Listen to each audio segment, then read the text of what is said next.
Hello students, good morning to all of you. देखिए, आज हम एक्सरसाइज 8A का बाकी क्वेश्चंस हल कर रहे हैं। ध्यान देंगे आप लोग। क्वेश्चन नंबर 17 आप लोगों को यहाँ पे हम हल कर रहे हैं। दिया हुआ है the ratio of boys and girls in a school is 8:3, यानी बॉयज और गर्ल्स में जो रेशियो है 8:3 है। If the total number of girls, यानी गर्ल्स का जो है नंबर है, टोटल नंबर ऑफ गर्ल्स दिया हुआ है 375 दिया हुआ है। तो बॉयज का हम मान लेंगे। Let the number of boys be X. अब यहाँ पे क्या रेशियो बनेगा यहाँ पे? तो अब यहाँ पे देखेंगे अकॉर्डिंग टू क्वेश्चन 8:3 प्रोपोर्शन। अब यहाँ पे बॉयज, ये 8 बॉय है, 3 गर्ल्स है। उसी प्रकार से अब यहाँ पे पहले बॉयज लिखेंगे, फिर यहाँ पे 375 गर्ल लिखेंगे। अब इस रूप में आप इस तरह से जो आपको तरीका बताया है, the product of external terms is equal to the product of internal, यानी इंटरनल का 3x और इसका हो जाएगा 8 × 375 हो जाएगा। अब x का वैल्यू क्या हो जाएगा? 8 × 375/3। तो 3 से हम इसको यदि डिवाइड करेंगे तो 125 हो जाएगा। 125 है। अब इसमें 8 से हम मल्टीप्लाई कर दें तो 8 × 125 इज इक्वल टू ये 1000 हो जाएगा। तो ये आपका बॉयज नंबर हो जाएगा। क्वेश्चन नंबर 18 में हम ध्यान देंगे। क्वेश्चन नंबर 18 क्या कह रहा है? The ratio of monthly income to the saving of a family is 11:2। If the saving दिया हुआ है 2500, फाइंड द इनकम क्या होगा एंड एक्सपेंडिचर क्या होगा। तो पहले देखेंगे क्या दिया हुआ है। तो दिया हुआ है the ratio of monthly income. तो इनकम रेशियो सेविंग यहाँ पे दिया हुआ है। इनकम का क्या है? इनकम का दिया हुआ है 11:2 और ये सेविंग का 2 दिया हुआ है। अब उसके बाद जो है, अब यहाँ पे सेविंग दिया हुआ है। टोटल सेविंग जो है, total saving is equal to 2500। अब हमको क्या फाइंड करना है? Monthly income. तो let monthly income be ₹x। तो अब यहाँ पे देखेंगे अकॉर्डिंग टू क्वेश्चन 11:2 प्रोपोर्शन। 11 क्या है? इनकम है। 11 क्या है? इनकम है। और इनकम यहाँ पे हम x माने हैं, तो x = 2500। अब यहाँ पे भी ऐसे ही हल होगा। 2x = 11 × 2500। तो x = 11 × 2500/2। 2 1 जा 2, 2 2 जा 4, उसके बाद 105, ये आपका इतना हो जाएगा। तो x का वैल्यू क्या हो जाएगा? 11 × 1250। इसका इंटू कर लेंगे। अब देखिए, गुणा करने पर जो आएगा उसमें से 2500 को जब घटा देंगे तो एक्सपेंडिचर आ जाएगा, यानी 11 का इसमें मल्टीप्लाई करेंगे। अब मल्टीप्लाई करने पर जो प्रोडक्ट आएगा वो आपका मंथली इनकम हो जाएगा। तो मंथली इनकम में से सेविंग को घटाएंगे तो एक्सपेंडिचर हो जाएगा, यानी जो बचत है वो पता चल जाएगा। क्वेश्चन नंबर 19 में देखेंगे, ए बैग कंटेंस ₹75, यानी total money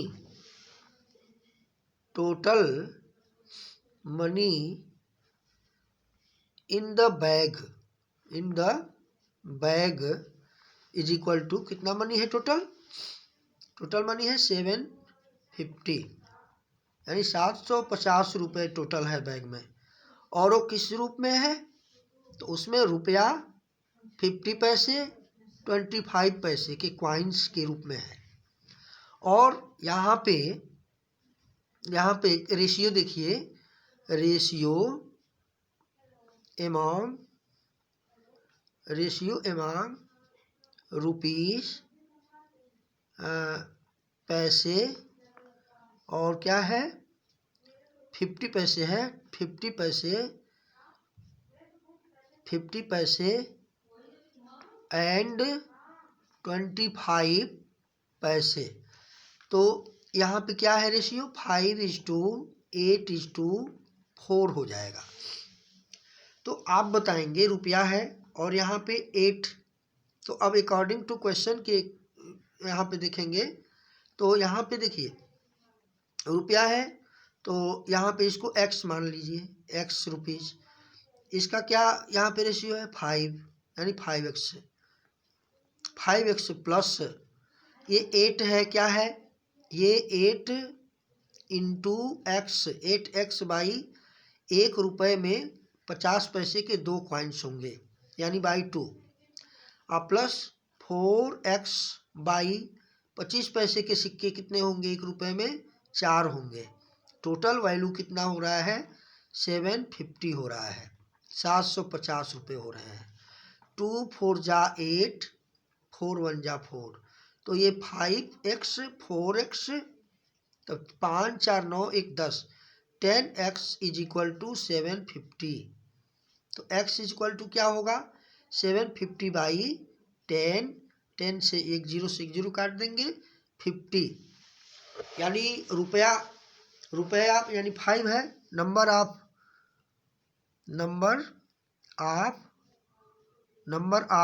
rupees coin is equal to 5 into 75, कितना हो जाएगा 5 5 जा 25 और 5 7 जा 35, यानी 37, तो इतना रुपया हो जाएगा।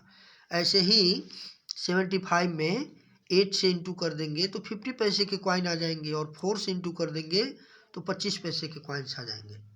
तो ये क्वेश्चन नंबर 19 था। 20 में देखेंगे, 20 में क्या है, तो 20 में दिया हुआ है 4x प्लस 5, दिया हुआ है 4x plus 5 ratio 3x plus 11, इसका वैल्यू है 13:17। कैसे सॉल्व करेंगे, 4x plus 5 by 3x plus 11 is equal to 13/17। अब इसको हम कैसे सॉल्व कर रहे हैं ध्यान देंगे।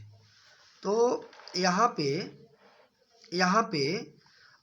क्रॉस मल्टीप्लिकेशन होगा, 17 into 4x plus 5 is equal to 13 into 3x plus 11।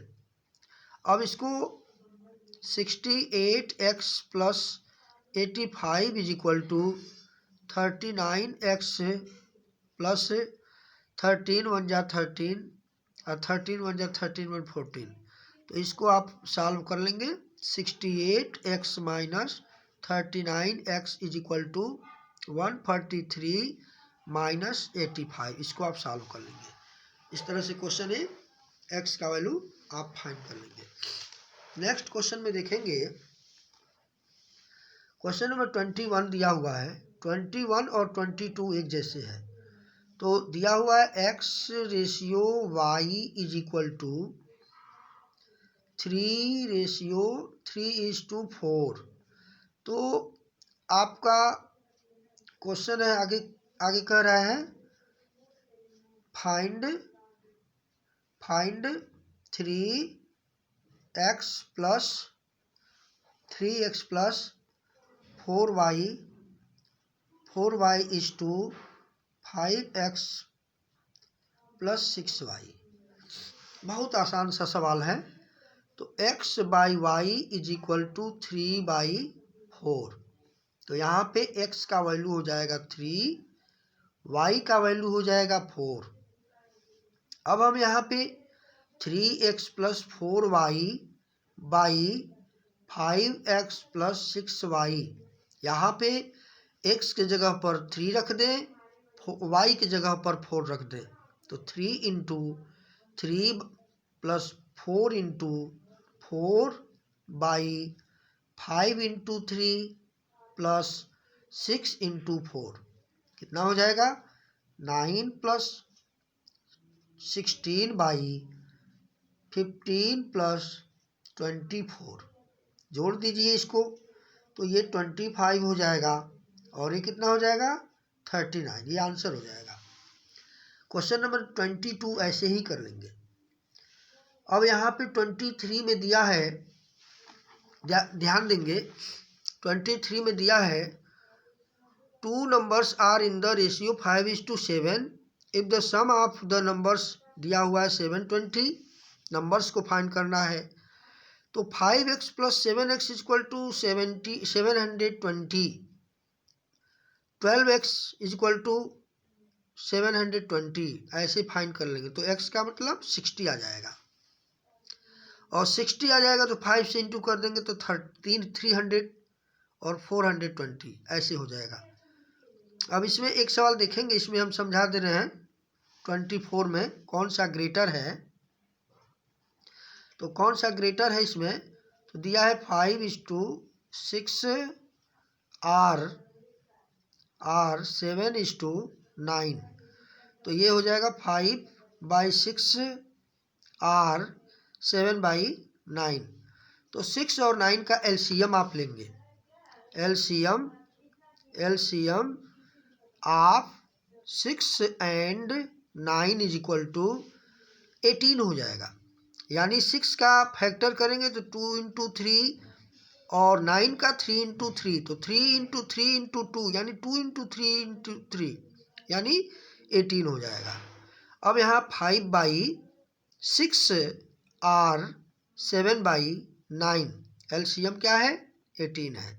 6 3 जा 3 5 जा 15 और उसके बाद 9 2 जा और 2 7 जा 14। तो ये आपका क्या बना 15/18 R 14/18। तो 14 और 15 में आपको देखेंगे कौन सा बड़ा है। तो 15 बड़ा है ना। जब डिनोमिनेटर जब सेम हो जाए तो जो न्यूमरेटर बड़ा होगा वो फ्रैक्शन बड़ा हो जाएगा। तो आपका 15/18 यहाँ पे आंसर ये ग्रेटर हो जाएगा। तो 50/18 क्या लिखेंगे, यहाँ पे लिखेंगे सो 5/6 इज ग्रेटर देन 7/9 ऐसे। तो इस तरह से आप सारे सवाल हल कर लेंगे। और देखिए जो दिया है अरेंज करने के लिए उसको भी 24 के जैसे एलसीएम फाइंड करके और उसमें भी ये ऐसे ही हल करेंगे। और डिनोमिनेटर जब सबका इक्वल हो जाएगा तो जो सबसे छोटा न्यूमरेटर आएगा वो छोटा हो जाएगा। इसी बेसिस पे 25 भी आप हल कर लेंगे। अब आगे आते हैं हम एक्सरसाइज 8B में। 8B में कह रहा है सो दैट 30 40 45 60 ये प्रोपोर्शन में है कि नहीं है। तो इसके लिए आपको ध्यान देना होगा 30 45 और क्या है 60 है। तो प्रोपोर्शन में कब होते हैं ये आपको ध्यान में रखना होगा। तो आपको पहले इसको रेशियो एंड प्रोपोर्शन में लिखना होगा। 30:40 proportion 45:60।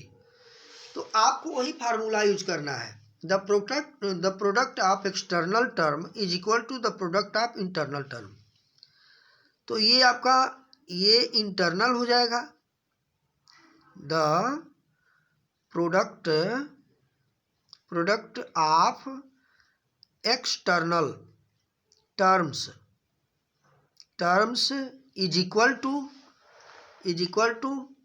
The products of internal terms. तो external 30 into 60 is equal to 40 into 45।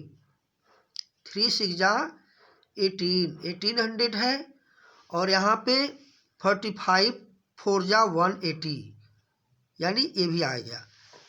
तो लेफ्ट हैंड साइड और राइट हैंड साइड दोनों इक्वल हो गया, इसलिए 30 40 45 and 60 will be in proportion. Next question ऐसे ही है। सो दैट 36 49 ये भी जो है नॉट इन प्रोपोर्शन। जब लेफ्ट साइड और राइट साइड ऐसे ही सॉल्व करेंगे, जब लेफ्ट साइड और राइट साइड इक्वल नहीं होंगे तो उसको लिख देंगे कि they are not in proportion. Question number 3 में देखेंगे। क्वेश्चन नंबर 3 में है 2:9 प्रोपोर्शन x:27। तो x का वैल्यू फाइंड करने के लिए इनका product is equal to 2 into 70 27। तो 9x is equal to 2 into 27। तो x is equal to 2 into 27 by 9। 9 3 जा 3 2 जा, यानी 6 हो जाएगा। क्या आंसर आएगा इसका? 6 आएगा आंसर। ऐसे ही चौथा क्वेश्चन हल कर लेंगे। 5वां क्वेश्चन भी ऐसे ही हो जाएगा। क्वेश्चन नंबर 6 वाला में देखेंगे। 6 में क्या कह रहा है, 3 टर्म्स दिया हुआ है, चौथा टर्म्स पूछ रहा है, यानी 6 36 और 6। तो let fourth term be x. तो 6:36 प्रोपोर्शन 6 इंटू एक्स। अब आप ऐसे ही हल कर लेंगे, यानी 6x हो जाएगा और 36 इंटू 6 हो जाएगा। तो 6 से 6 कट जाएगा, 36 बचेगा। ऐसे ही सेकेंड थर्ड हो जाएगा। क्वेश्चन नंबर 7 में दिया है if 36 54 x are in continued proportion find the value of x। तो इसमें कंटिन्यूड प्रोपोर्शन में आपको पूछ रहा है, तो यहाँ पे क्या करेंगे आप? यहाँ पे आप क्या करेंगे, ध्यान देंगे। यहाँ पे जैसे मान लीजिए कंटिन्यूड में ये 7 है, तो 36 54 और x है, तो इसको कंटिन्यूड में कब होगा? 36:54 प्रोपोर्शन, ये 54 को डबल कर दीजिएगा और इसको सॉल्व कर देंगे। इस तरह से ये क्वेश्चन सॉल्व हो जाएगा। क्वेश्चन नंबर 8 में 27 36 x आर इन कंटिन्यूड, ऐसे ही ये भी हो जाएगा 7 के जैसे। एग्जाम्पल में ऐसे क्वेश्चंस दिए हुए हैं, आप लोग एग्जाम्पल से भी हिंट ले सकते हैं। 9th में दिया है थर्ड प्रोपोर्शन आपको बताना है। तो आप बताइए कि 8 एंड 12 दिया हुआ है, 8 एंड 12 दिया हुआ है। तो यदि ए बी सी हम मान रहे हैं, ए बी और सी यदि हम मान रहे हैं, तो a ratio b ratio c. तो इसको ए बी और सी में जब हम बनाएंगे तो ये आपके कहाँ जाएंगे? ये आपका फाइंड द थर्ड प्रोपोर्शन। तो थर्ड प्रोपोर्शन में आपका थर्ड को x मान लीजिए, थर्ड को क्या मान लेंगे? x मान लेंगे। तो ये हो जाएगा 8 और ये आपका 12 और फिर यहाँ पे 12 और लास्ट में x। तो ये आपका यहाँ पे a b c, यानी ये b जो है, जो मध्य में है ये दूसरा हो जाएगा, यहाँ पे b दोनों कॉमन हो जाएगा ना, a ratio b ratio c, b common हो गया, यानी कि ये 12 दो बार लिख दिए आप, और x हो जाएगा। उसी तरह से इसको आप सॉल्व कर लेंगे, ठीक ना। अब यहाँ पे आपको आगे क्वेश्चन भी दिए हुए हैं। फाइंड थर्ड प्रोपोर्शन हो गया, 10वां आपको हिंट दिया हुआ है, उसको सॉल्व कर देना है। और मीन पूछ रहा है, 11वां में मीन पूछ रहा है, तो मीन पूछ रहा है तो 6:24, तो मीन का मतलब हो जाएगा, जैसे अभी इसमें आप देखें यही ना बीच में आ रहा है मध्य अनुपात, तो मध्यानुपात पूछ रहा है, तो बीच में कौन आ रहा है, बी आ रहा है, तो बी आ रहा है। इसमें पहला और चौथा दिया हुआ है, तो let mean proportion be x, तो आपका क्या हो जाएगा, x is to x, 6:x proportion x is to 24। बाकी प्रोसेस तो हल आपको बता ही दिए हैं, तो इतना क्वेश्चन आप सॉल्व करेंगे, और बाकी अब देखिए एग्जाम्पल के थ्रू सारा कर लीजिएगा, क्योंकि देखिए सिलेबस ज़्यादा है। अब हम इसके बाद हम नेक्स्ट एक्सरसाइज पे आएंगे, कुछ एक्सरसाइज हम आप लोगों को डिलीट भी करेंगे, क्योंकि सारा प्रोपोर्शन अब पूरा हम कैसे कर पाएंगे 2 दिन में, इसलिए इतना ही याद के लिए आप लोगों के लिए है। Thank you, have a nice day.